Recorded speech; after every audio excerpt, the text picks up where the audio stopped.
Hey Doug, here is one mistake I don't want you to make when it comes to lead generation for your clinic. A lot of times when people do lead generation for their clinic, they push everybody to an appointment. They never, ever do any kind of form or opt-in. So the reason why that's no good is if you spend a lot of money trying to push people to an appointment and they never give you their information, well, how are you going to contact them later on?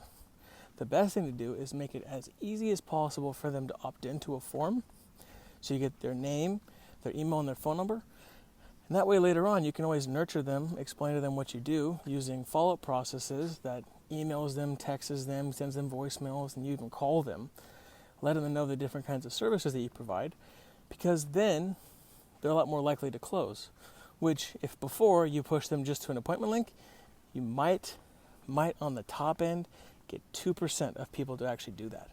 That is industry standard numbers. If you're working with 2%, you spend $1,000, you're going to get 2%.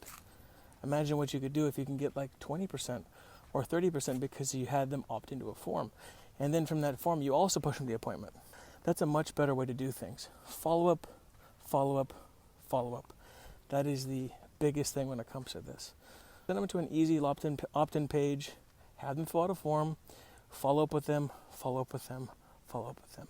Because they will convert. 60% of people who sign up, most of the time is through follow-up. 60%. Word for thought. See ya.